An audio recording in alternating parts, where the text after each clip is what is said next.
Hello and welcome to my kitchen.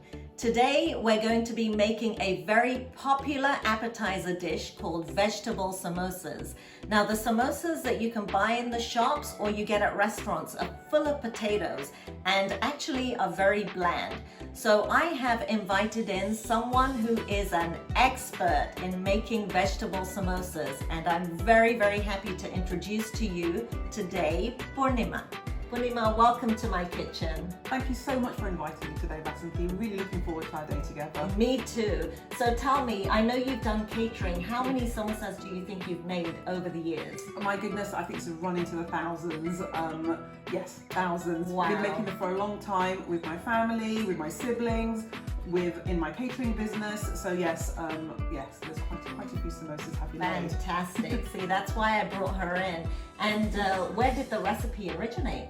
From my mum. Oh. So this is my mum's original recipe, and we used to help her make them when we were this high, and just over the years we have continued making the same recipe. We haven't changed it. It's the original one and it's enjoyed by so many people. So I'm really looking forward to sharing the recipe with your viewers. Thank you so much for coming in and be willing to share that wonderful recipe with us.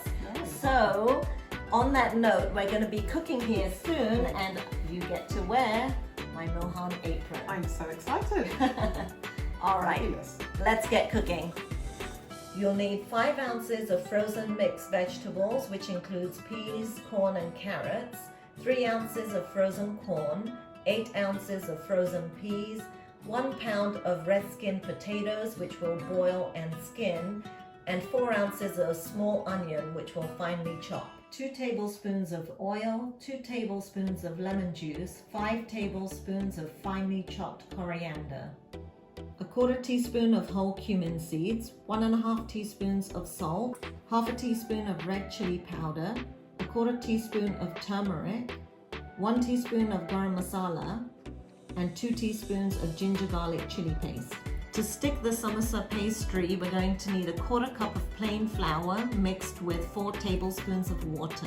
You'll also need your choice of samosa pastry, and we'll show you how to wrap both these types. Cut the potatoes in half and then boil them in salted water.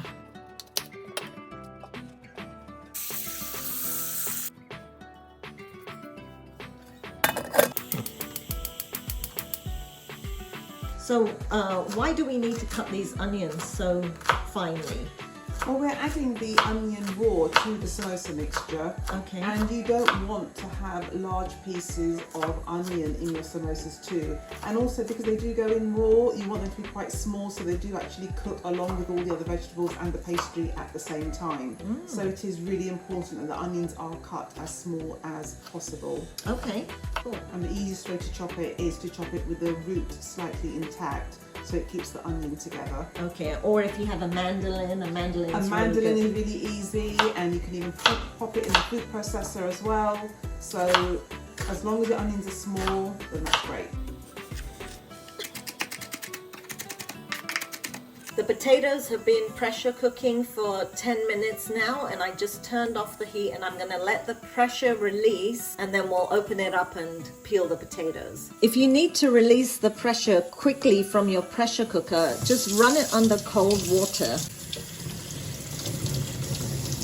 But you have to be very careful if you're doing this.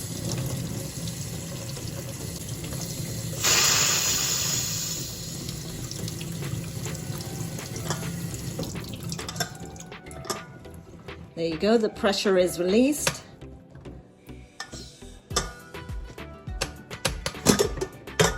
And the potatoes are done. So I'm just taking out these potatoes and they're hot. Wow, you're peeling them while they're hot. I have asbestos fingers. Or you can wait until they're cool, That's right? probably wiser, but I'm so impatient. So chop them small. Okay. If they break, it's fine. It's all going in the mixture. You just don't want huge pieces of potatoes. And they should be nice and soft like this too? Oh, definitely. This is just perfect. My pan's been heating up for a minute. I'm going to put the oil in. Now the oil is hot, you can add your cumin seeds. Okay. And now they're popping topping, you can add your mixed vegetables. Okay, so you don't wait until they go brown. That's good. No, I think that's good. I think once you start popping, that's fine.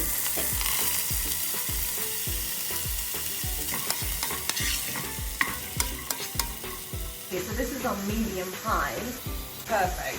So what you really want all the moisture out of the vegetables really. So all the water from the frozen vegetables would have evaporated by now. Okay. And when you get to this stage, you can actually add all your masalas and your ginger and garlic paste as well. Okay, so you just cook this for a couple of minutes. That's then? right, yeah. There's quite a bit of steam coming off, so that means there's some moisture in there. There is, yeah. You want that all to evaporate. Okay, so now that we can see that all the moisture has evaporated, we can switch it off and just let it cool down for 5 minutes before we add all our remaining ingredients. Okay, so this has been cooking for about 4 or 5 minutes like this, and just wait till the moisture evaporates. While the mixture is cooling, let's talk about the pastry. So you generally like to use the spring roll pastry? I do.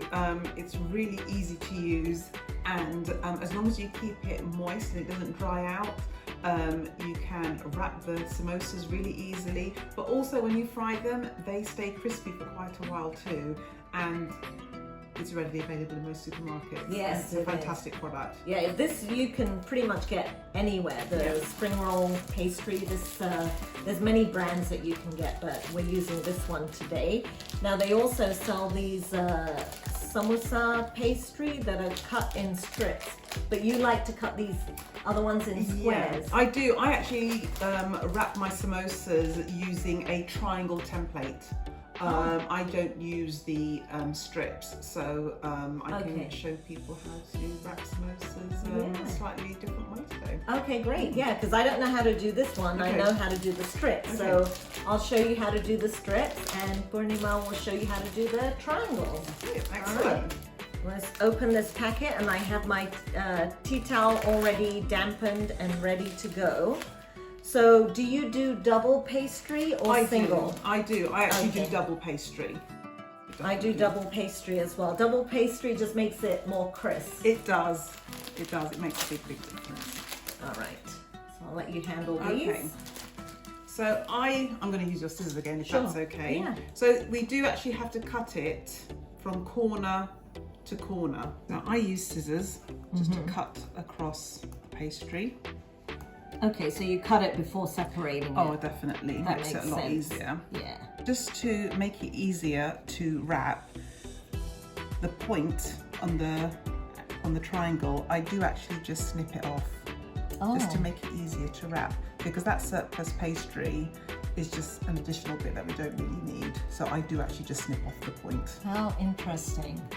So we have a damp tea towel here to keep it moist. When the pastry dries out, it's really difficult to wrap the samosas, so it's really important to keep it inside during the duration of wrapping. Right, yeah. Okay. This is the finicky bit, and this is the bonding bit. We can include our husbands, wives, children, and the idea here is to unwrap or peel away 2 layers at a time. If you're using the strip pastries, you're going to do exactly the same thing and peel them off in 2 sheets at a time. This is cooled down to room temperature, so now we're going to add the boiled potatoes, the onions, the lemon juice, and the coriander. Once it's been mixed completely, go ahead and taste it to see if you need to adjust any of the seasonings. This is the perfect proportion of potatoes and vegetables, because otherwise if there's not enough potatoes, the vegetables will fall out because the potatoes act as a binding agent, or there's just too many potatoes and the samosas taste kind of bland. So this is how it should look. Mix the flour and the water to make your samosa binding paste.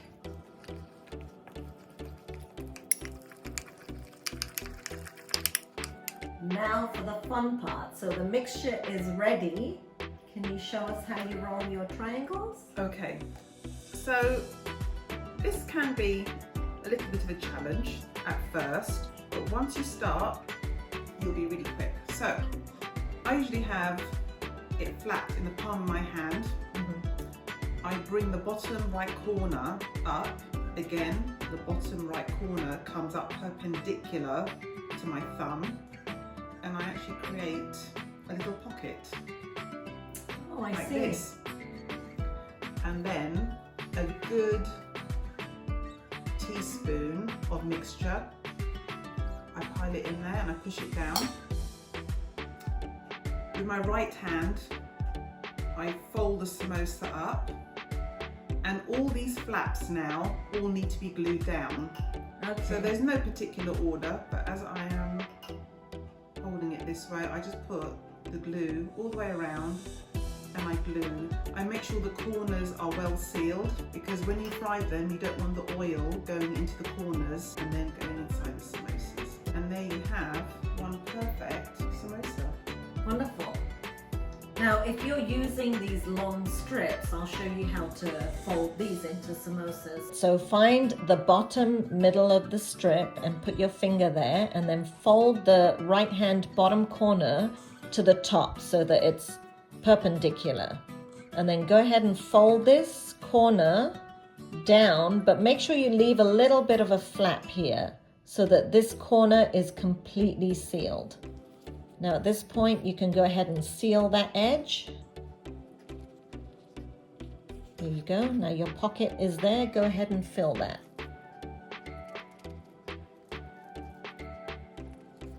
So I've put in about 2 teaspoons worth of filling. And I'm going to push the filling down, and I'm going to fold the top flaps over and seal them, making sure that these corners are all sealed properly.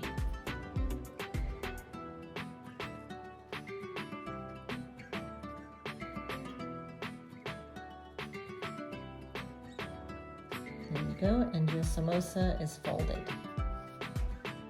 Ready, set, go!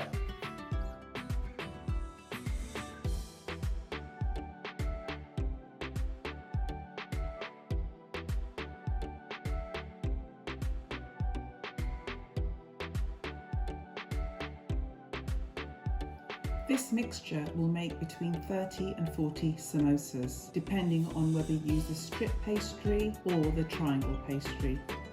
These can be frozen as well, so we can put them in a plastic bag and then just stick them in the freezer. Heat up some oil. The temperature is on 5, which is medium, and it's been there for some time now. So I'm going to check if the oil is ready by dropping in a piece of the triangle that was cut off earlier from the pastry. And it drops to the bottom and springs back quickly, so that means the oil is actually ready. I'm going to fry a few samosas. I'll be doing 4 at a time. All right, these are looking nice and golden brown. These look good to you, Pony? They do. They've been frying for a good 5-6 minutes now. Yeah. So we should have some really crispy pastry there. Try and remove as much of the oil as I can, and then put them into a plate with paper towels. All right, so this is my favorite bit, the taste test. Cheers. Cheers! Oh, They're so good. really good. Nice and crispy. And the filling. It's got such a good texture because of the vegetables in there and the balance of the potato and the vegetable. Yeah. And it's got the lemon juice coming through, the coriander's coming through. Delicious. Beautiful. Just like Mum used to make. So good. Thank you. Thank you for having me today. Oh, you're I've had very a great welcome. time. Thank you. Definitely make this, guys.